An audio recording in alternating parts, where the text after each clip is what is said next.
48 மணி நேரம். அதாவது 2 நாள் தான் உங்களுக்கு டைம். அதுக்குள்ள முடிவு பண்ணுங்க. இல்லன்னா தாக்குவோம். அமெரிக்கா ஈரான் போர் அடுத்த ஆபத்தான கட்டத்தை நோக்கி போயிட்டு இருக்கு. வாங்க என்ன நடக்குதுன்னு பார்க்கலாம். நான் உங்க Raja. Welcome to history mystery. முதல் விஷயம் என்னன்னா, அமெரிக்க அதிபர் டொனால்ட் ட்ரம்ப் ஈரானுக்கு கடுமையான எச்சரிக்கை கொடுத்திருக்காருங்க. நம்ம ஹார்மஸ் கடல் சந்தி ஸ்ட்ரெய்ட் ஆஃப் ஹார்மஸை மீண்டும் திறக்கணும். நீங்க திறக்கலைன்னா ஈரான் மின் நிலையங்கள் மேல தாக்குவோம் அப்படின்ற மாதிரி ஒரு கண்டனத்தை பதிவு பண்ணியிருக்கிறாரு. அது நிறைய நடந்திருக்குது, நிறைய நடக்காமலும் போயிருக்குது. பட் இந்த ஒரு ஸ்டேட்மெண்ட், அதாவது ஈரானோட மின் நிலையங்கள் மேல தாக்குவோம் அப்படின்ற மாதிரி ஒரு ஸ்டேட்மெண்ட் வந்து ரொம்ப சீரியஸான ஸ்டேட்மெண்ட்டாக தான் பார்க்கப்படுது. ஏன்னா உலக அளவில் எவ்வளோ பெரிய பாதிப்புகளை ஏற்படுத்திட்டு இருக்கு, அவருக்கு எவ்வளோ பெரிய ப்ரெஷர் போயிட்டு இருக்குதுன்னு நமக்கு தெரியும். ஸோ இதை ஒரு சீரியஸான இஷ்யூவாக தான் நம்ம கன்சிடர் பண்ணி ஆகணும். ஸ்ட்ரெய்ட் ஆஃப் ஹார்மோஸ் இது உலகத்தோட முக்கியமான எனர்ஜி சோக் பாயிண்டே சொல்லலாம்.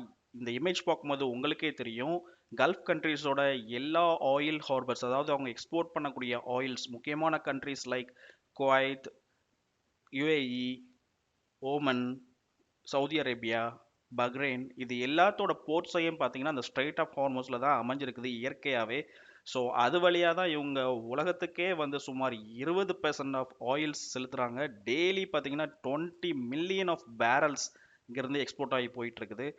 இது ஒரு மிடில் ஈஸ்ட் கண்ட்ரீஸோட மெயின் எக்ஸ்போர்ட் ரிசோர்ஸாக தான் பார்க்குறாங்க. பட் இதோட நுழைவு வாயிலும் சரி, எக்ஸிட் ஆகிற வழியும் சரி, இது மொத்தமாகவே ஈரான் கையில் தான் இருக்குது. ஈரானோட ரூலில் தான் இருக்குது இது ஆக்சுவலாக. இந்த வார் பிரச்சனைகள் போயிட்டு இருக்கிறதுனால ஈரான் என்ன பண்ணியிருக்கிறாங்கன்னா, அந்த ஸ்ட்ரெய்ட் ஆஃப் ஹார்மோஸை மூடி வச்சிருக்கிறாங்க. கரண்ட்டாக என்ன பண்ணுறாங்கன்னா, அவங்களோட நட்பு நாடுகளோட கப்பல் வந்தால் மட்டும்தான் அலோவ் பண்ணுறாங்க.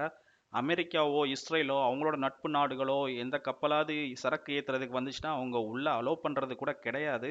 இதனால் பல நாடுகள் வந்து அஃபெக்ட் ஆகிட்டு இருக்குது. அவங்களோட எக்கனாமிக்ஸ் எல்லாமே டவுன் ஆகிட்டு இருக்குது. இன்னொரு சைடு பார்த்தீங்கன்னா ஆயிலோட ப்ரைஸ் வெகுவாக மேலே ஹைக் ஆகி போயிட்டு இருக்குது. இது ஸ்ட்ரெய்ட் ஆஃப் ஹார்மோஸ் இன்னும் க்ளோஸ் ஆகிருக்குது, ஓப்பன் ஆகலைன்னா நிறையா கண்ட்ரீஸ் கிரிசிஸை சந்திப்பாங்க. இது வாரோட நிலைமையை இன்னும் மோசமாக்குறதுக்கு அதிகமான வாய்ப்பு இருக்குது. அடுத்த விஷயம் என்னன்னு பார்த்தீங்கன்னா ட்ரம்ப்போட எச்சரிக்கை தான். அதாவது 48 மணி நேரத்தில் ஹார்மோஸை முழுமையாக திறக்கணும், இல்லைனா அமெரிக்கா ஈரான் மேலே தாக்குதல் நடத்துவோம். அதுவும் சாதாரண தாக்குதல் இல்லை, அவங்களோட எனர்ஜி பிளான்ஸ் மேலே தாக்குதல் பண்ணுவோம் அப்படின்ற மாதிரி எச்சரிக்கையை பதிவு பண்ணியிருக்கிறாரு. இந்த ஒரு எச்சரிக்கை மிகவும் கடுமையான எச்சரிக்கையாக தான் பார்க்கப்படுது. கண்டிப்பாக நம்ம இதை சீரியஸாக பார்த்து தான் ஆகணும். ஆனால் அதுக்கப்புறம் ஈரானுமே இந்த எச்சரிக்கைக்கு பதில் தெரிவிச்சிருக்கிறாங்க. அவங்க என்ன சொல்கிறாங்கன்னா, அமெரிக்கா எங்களோட எனர்ஜி பிளான்ட் மேலே தாக்கிச்சுன்னா நாங்கள் அமெரிக்கா அண்ட் அதோட நட்பு நாடுகள் மேலே, அதோட மின் நிலையங்கள் மேலேயும் நாங்கள் தாக்குதல் நடத்துவோம் அப்படின்ற மாதிரி எச்சரிக்கையை இவங்களுமே கண்டனம் பதிவு பண்ணியிருக்கிறாங்க. நான் ஆரம்பத்துலேருந்தே இந்த வார் இஷ்யூஸை நோட்டீஸ் பண்ணிட்டு இருக்கிறேங்க. அமெரிக்கா எவ்வளோ பெரிய எச்சரிக்கை கொடுத்தாலும் சரி, எவ்வளோ பெரிய கண்டனத்தை பதிவு பண்ணாலும் சரி, தாக்குதலை நடத்தினாலும் சரி, அவங்களோட பங்கர் பஸ்டர்ஸ் ஆர் B2 பாம்பர்ஸ், அவங்களோட ஃபைட்டர் ஜெட்ஸ் எது கொண்டு வந்து ஈரானை அடித்தாலுமே ஈரான் பின்வாங்குற மாதிரி தெரியவே இல்லைங்க. அவங்க இன்னுமே தொடர்ந்து முயற்சி பண்ணி பதில் தாக்குதல் கொடுத்துட்டே தான் இருக்கிறாங்க. அண்ட் அவங்களோட ஸ்டேட்மெண்ட் அண்ட் அவங்களோட எச்சரிக்கையில், அவங்களோட தாக்குதல்லையும் நமக்கு தெளிவாகவே தெரியுது. அவங்க வெல் ப்ரிப்பேர்டாக இருக்கிறாங்க வாருக்கு. அவங்க ரொம்ப கான்ஃபிடென்ட் அண்ட் கரேஜியஸாகவும் இன்ன வரைக்கும் நின்று பல நாடுகளை சந்தித்து போராடிட்டு இருக்கிறாங்க. பட் என்னதான் இருந்தாலும் நம்ம பீஸான ஒரு பாதையை நோக்கி தான் போயாகணும். ஏன் அப்படி சொல்கிறேன்னா, இதனால் பாதிப்படையக்கூடியது இஸ்ரேலோ ஈரானோ அமெரிக்கா மட்டும் இல்லைங்க, நீங்களும் தான், நானும் தான் அஃபெக்ட் ஆவேன். ஸோ இது நம்ம எண்ணெய் விலையை வந்து பயங்கரமாக ஹைக் பண்ணி விட்டுரும். அது மட்டும் இல்லாமல் உலகத்தில் பொருளாதார பாதிப்பு பயங்கரமாக நடக்கிறதுக்கு வாய்ப்பு இருக்குது. இந்த போர் இப்படியே கண்டினியூ ஆச்சு, ஸ்ட்ரெய்ட் ஆஃப் ஹார்மோஸ் இப்படியே அடப்பட்டு இருந்துச்சு, மூடப்பட்டு இருந்துச்சு அப்படின்னா இது ஒரு பெரிய போராக கூட வெடிக்கிறதுக்கு வாய்ப்பு இருக்குது. அதுலேயும் இந்த எச்சரிக்கையை பார்த்தோன்னா 48 மணி நேரம், ஜஸ்ட் 2 டேஸ் தான் ஈரானுக்கு டைம் கொடுத்துருக்குறாங்க.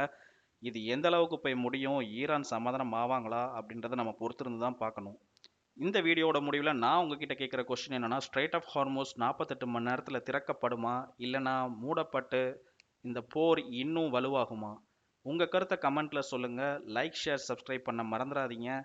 ஒரு கடல் சந்தி மூடப்பட்டது, உலகமே அதிர்கிறது. Thank you, bye bye.